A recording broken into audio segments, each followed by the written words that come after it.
कार्तिक मास की कथा अध्याय 5वां।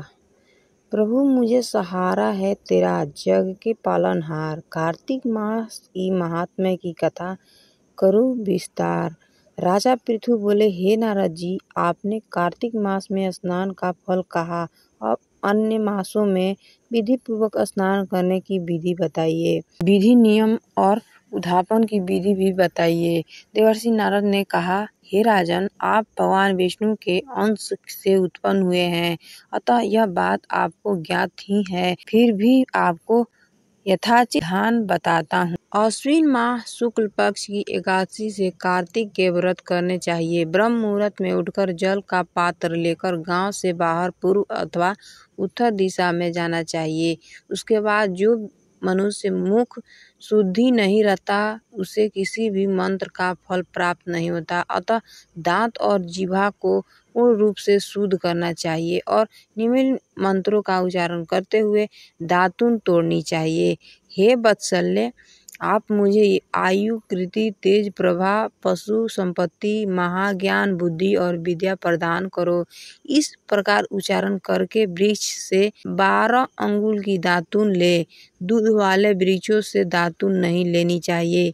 इसी प्रकार कपास, कांटेदार वृक्ष तथा जले हुए वृक्ष से ही दातुन लेना मना है, जिससे उत्तम गंध आती हो और जिसकी टहनी कोमल हो, ऐसे ही वृक्ष से दातन धावन ग्रहण करना चाहिए। प्रतिपदा, अमावस्या, नवमी, छठी, रविवार को चंद्र तथा सूर्य ग्रहण में दातुन नहीं करनी चाहिए। तत्पश्चात भली भांति स्नान करके फूल, माला, चंदन और पान आदि पूजा सामग्री को लेकर प्रसन्नचित और भक्ति पूर्वक शिवालय में जाकर सभी देवी देवताओं को अर्घ, आचमनीय आदि वस्तुओं से पृथक पृथक पूजा करके प्रार्थना एवं प्रणाम करना चाहिए।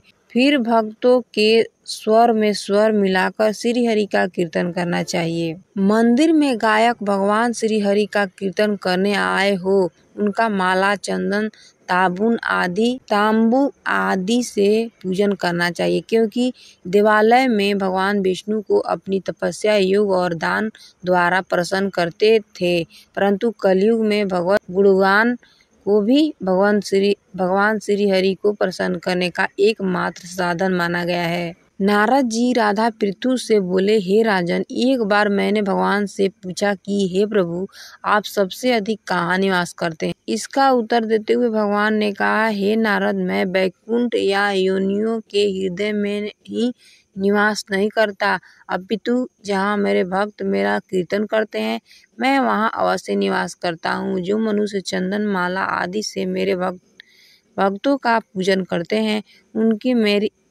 उनसे मेरी ऐसी प्रीति होती है जैसे कि मेरे पूजन से भी नहीं हो सकती। नारद जी ने फिर कहा, सिरीप, धतूरा, गिरजा, चमेली, केसर, कंदार और कटहल के फूलों और चावलों से भगवान विष्णु की पूजा नहीं करनी चाहिए। अड़हुल, कंद, गिरीश, जूही, मालती और केवड़ा के फूल से भगवान शंकर की पूजा नहीं करनी चाहिए। जिन देवताओं की पूजा में जो फूल निर्दिष्ट है, उन्हीं से उनका पूजन करना चाहिए। पूजन समाप्ति के बाद भगवान से क्षमा प्रार्थना करनी चाहिए, यथा, हे सुरेश्वर, हे देव, न मैं मंत्र जानता हूँ, न क्रिया मैं जानता हूँ, मैं भक्ति से ही हीन हूँ। मैंने जो कुछ भी आपकी पूजा की है उसे पूरा करें। ऐसा प्रार्थना करने के पश्चात साष्टांग प्रणाम करके भगवत कीर्तन करना चाहिए, श्री हरि की कथा सुननी चाहिए और प्रसाद ग्रहण करना चाहिए। जो मनुष्य उपरोक्त विधि के अनुसार कार्तिक व्रत का अनुष्ठान करते हैं, वह जगत के सभी सुखों को भोगते हुए अंत में मुक्ति को प्राप्त होते हैं। अगर मेरी वीडियो अच्छी लगी हो तो चैनल को लाइक, सब्सक्राइब, दोस्तों को शेयर कर देना। धन्यवाद। राधे राधे।